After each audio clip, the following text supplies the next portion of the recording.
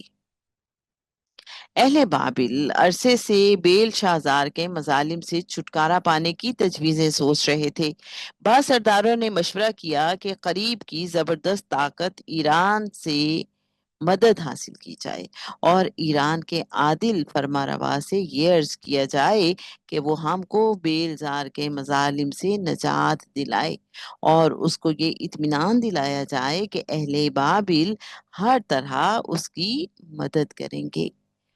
بشیر کی مہم میں مصروف خورس کے پاس بابلی سرداروں کا ایک وفد پہنچا۔ خورس نے ان کا خیر مقدم کیا اور ان کو اطمینان دلایا کہ وہ اپنی اس مہم سے فارغ ہو کر بابل ضرور آئے گا اور ان کو بیل شازار کے مظالم سے نجات دلائے گا۔ خورس یعنی کہ سکندر ذوالقرنین جب اپنی مہم سے فارغ ہو گیا تو حسب وعدہ اس نے بابل پر حملہ کر دیا۔ اس عہد میں بابل سے زیادہ ناقابل تسخیر کوئی مقام نہیں تھا۔ شہر پناہ اس درجہ تہ در تہ موٹی اور مضبوط تھی۔ شہر پناہ اس درجہ تہ در تہ موٹی اور مضبوط تھی کہ کوئی فاتح اس کی تسخیر کی جرت نہیں کرتا تھا، لیکن بابل کی رعایا خورس کی گرویدہ تھی۔ جب خورس بابل میں داخل ہوا تو بابل کا گورنر گوبریاس اس کے ہمراہ تھا۔ گوبریاس نے دریا میں نہر کاٹ کر اس کا بہاؤ دوسری جانب کر دیا اور دریا کی جانب سے فوج شہر میں داخل ہو گئی، اور خورس کے وہاں پہنچتے ہی شہر فتح ہو گیا اور بیل شازار مارا گیا۔ دارا سکندر کے جانشین دارا نے اپنے دور حکومت میں اہم تاریخی کام یہ کیا کہ پہاڑوں کی مضبوط چٹانوں پر کتبے نقش کرا دیے جو اس کے اور خورس کے عہد زرعی کو ظاہر کرتے ہیں۔ ان کتبوں پر ایسی تفصیلات دی گئی ہیں جن سے دارا کے مذہب اور عقیدے اور طریقے حکومت پر روشنی پڑتی ہے۔ خدائے برتر آہور رموزدہ ہے، اس نے زمین پیدا کی، اسی نے آسمان بنایا، اسی نے انسان کی سعادت بنائی، اور وہی ہے جس نے دارا کو بہتوں کا تنہا حکمران اور آئین ساز بنایا۔ اے انسان، آہور رموزدہ کا تیرے لیے حکم ہے کہ برائی کا دھیان نہ کر، صراط مستقیم کو نہ چھوڑ، گناہ سے بچتا رہ۔ ان تاریخی کتبوں سے یہ بخوبی واضح ہوتا ہے کہ دارا اور اس کے پیشرو خورس کا مذہب ایران کے قدیم مذہب موگوش یعنی مجوسی مذہب سے جدا اور مختلف تھا۔ دارا جس ہستی کو آہور موزدہ کہہ کر پکارتا ہے اور جو اس کے اوصاف بیان کرتا ہے، اس سے واضح ہو جاتا ہے کہ دارا اور اس کا پیشرو یعنی ذوالقرنین دین حق پر تھے۔ حضرت علی کرم اللہ وجہ الکریم کی اس روایت میں ذوالقرنین کی وجہ تسمیہ بیان کی گئی ہے۔ ذوالقرنین نہ نبی تھے اور نہ فرشتہ، وہ ایک انسان تھے جنہوں نے اللہ تعالیٰ کو محبوب رکھا، بس اللہ تعالیٰ نے بھی ان کو محبوب رکھا۔ حضرت عبداللہ بن عباس رضی اللہ تعالیٰ عنہ فرماتے ہیں ذوالقرنین نیک اور صالح بادشاہ تھا، اللہ تعالیٰ نے اس کے اعمال کو پسند فرمایا اور اپنی کتاب میں اس کی تعریف فرمائی، وہ فاتح اور کامیاب بادشاہ تھا۔ حکمت: سکندر ذوالقرنین ایک عظیم فاتح تھا، توحید اور آخرت پر ایمان رکھتا تھا، عدل و انصاف کرنے والا فیاض حکمران تھا۔ ذوالقرنین ایرانی فرما روا تھا، اس کا عروج 549 قبل مسیح کے قریب شروع ہوا۔ اس نے چند سالوں میں میڈیا یعنی لجبال اور لیڈیا یعنی اشیائے کوچک کی سلطنتوں کو فتح کرنے کے بعد 539 قبل مسیح میں بابل کو بھی فتح کر لیا، جس کے بعد کوئی طاقت اس کے راستے میں مزاحم نہ رہی۔ اس کی فتوحات کا سلسلہ سندھ اور سغد یعنی موجودہ ترکستان سے لے کر ایک طرف مصر اور لیبیا تک اور دوسری طرف تھریس اور مقدونیہ تک وسیع ہو گیا، اور شمال میں اس کی سلطنت قفقاز یعنی کاکیشیا اور خوارزم تک پھیل گئی۔ اس وقت کی پوری مہذب دنیا پر اس کے تابع فرمان تھی۔ اس وقت کی پوری مہذب دنیا اس کے تابع فرمان تھی۔